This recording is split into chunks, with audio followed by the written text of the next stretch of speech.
talk about, number one, what is Bonolive, and how did you discover it and find that it was salubrious for good joint health? The older you get, the less and less bone-producing cells your body makes. It's just a, that's an almost natural process. So more and more your stem cells are differentiated, are made into the by your body into bone factories. And that process slows down as you get older.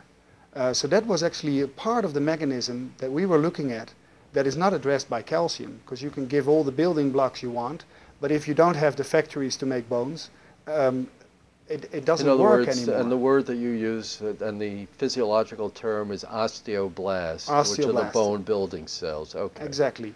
And making new osteoblasts, making new factories is a continuous process. Cells don't live forever. Your skin cells, sure. You can see it, they shed, but also your bone-producing cells constantly die off and new are made. And you're saying that as a person ages, even under the best of circumstances, the number of osteoblasts or bone-building cells starts to decrease with age. Is that correct? That's correct. You get less and less of those factories. And so what we were interested in is can you mediate that? Can you influence that you will get the same amount of bone building cells as when you were younger? And that is actually, then we looked into the mechanism of how those bone producing cells are made and what influences it. And we found out that olive polyphenols, a specific compound. Polyphenols are a fancy word for antioxidants found in the olive fruit.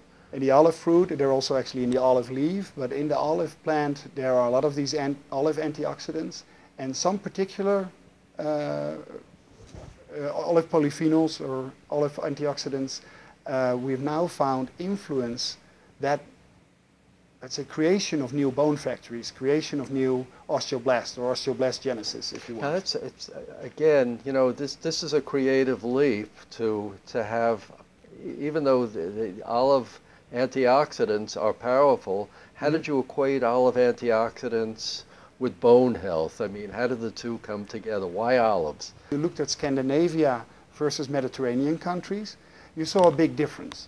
And then even if you compensated for the fact that these are sunny countries, and in sunny countries people automatically make more vitamin D, which you already said is one of the important factors, if you took that out of the equation, there was still a difference. So then the logical thing was, well, what is different in their diet? Something in the Mediterranean diet. Something in the Mediterranean diet. And as you know, they love olives.